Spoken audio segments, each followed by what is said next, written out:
Coming up on Mountain News this morning, we hear from Kentucky State Police about coping with the sudden loss of one of their own. And 3 people were recovering this morning following a shooting in Lexington as a fireworks display was winding down. Dedicated to Eastern and Southern Kentucky, this is WYMT Mountain News This Morning.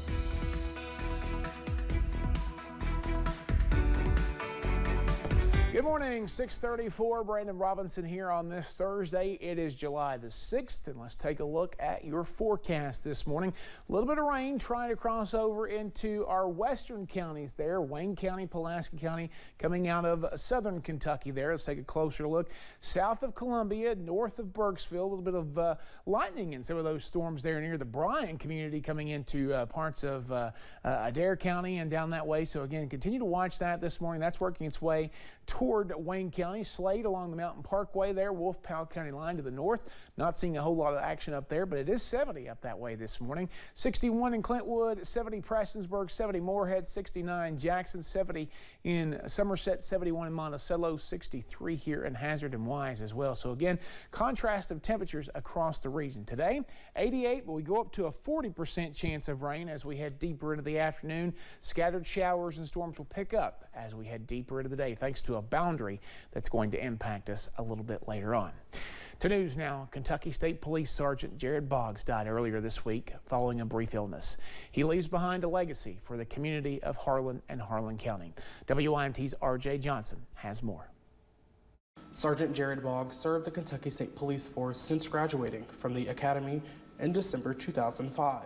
From there, he would spend the next 18 years serving the Kentucky State Police Post in Harlan, where he was able to be a role model. He's impacted young troopers here. He's been a supervisor here since 2017. So he's had the influence as a role model, not just for the community, but for young and upcoming troopers and police officers in general that have been able to be around him. After nearly 2 decades with KSP, he died at the age of 39. Captain Danny Caudle says his presence will never be replaced.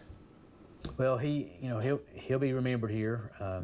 He's been here, like I said, for 18 years, and you just can't replace that type of experience, that personality. It's irreplaceable. He says not only was Boggs passionate about being a trooper, but he was even more passionate about being a dad to his son, Zachary. That was his #1 priority.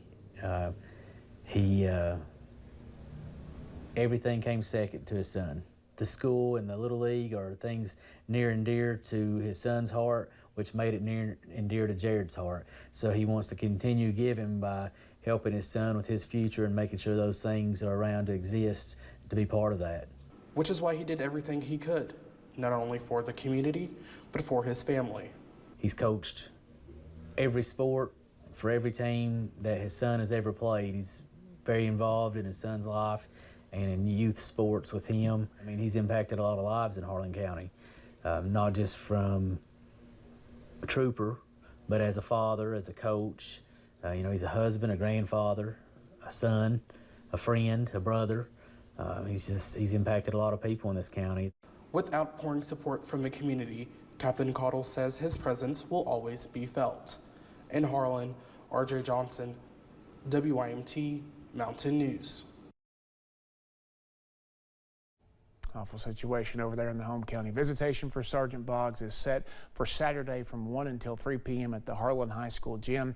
Immediately following the visitation will be the funeral. The family is asked to send donations of donations in lieu of flowers to the Harlan Little League. A shooting investigation is underway in Lexington. It happened as fireworks were still being shot off on July 5th there after midnight. 3 people were hurt. Lexington police say they were called out on Wednesday morning just after midnight for fireworks and possible shots fired. They found shell casings and property damage, including several tires shot out and bullet holes in a fence and hood of a car.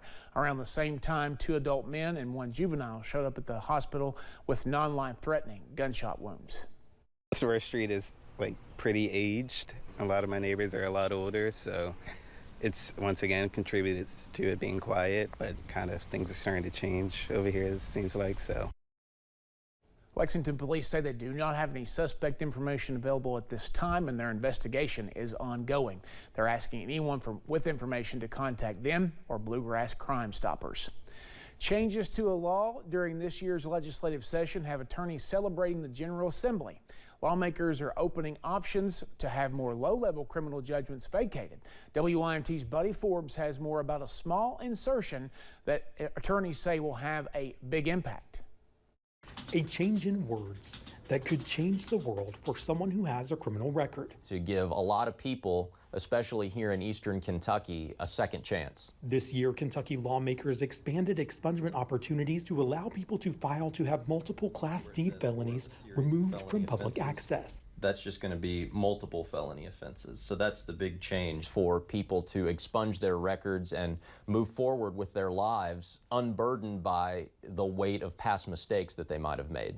A focus on forward movement that attorneys like Tanner Hesterberg say could be a game changer for people working to turn the page. I mean, you think about trying to find a good job, trying to secure good housing, gun rights, scholarship opportunities. Holding the prerequisites it has always contained, only applying to Class D felonies that do not include sexual offenses, crimes against children, or crimes that led to major injuries or death. We're not talking about Bonnie and Clyde's here. We're talking about good, honest, hardworking people who want their record to reflect the positive changes that they've made in their lives since they made a mistake years ago. Like the possession charges that have been plaguing Michael Ratliff, rendering him unable to bond with his family in the ways he used to. I ain't got to deer hunt in 10 years, and I love to deer hunt. Though Ratliff says he has been walking a new walk for years, he has been held to the chains of the choices he made when he was at his lowest 10 years ago.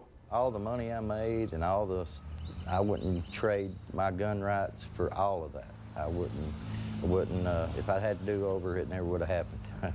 So the idea that a new law could help others in his shoes find forgiveness. Oh, people look down on you for it. I mean, and we're all human and we all make mistakes. I mean, some learn from it, some don't. Leaves him hopeful that the reformed can be renewed. In Pike County, Buddy Forbes, WYMT Mountain News. Hesterberg says anyone who believes they qualify for expungement should contact an attorney and try to get their record recovered, saying it can be a powerful tool for paving their tomorrow.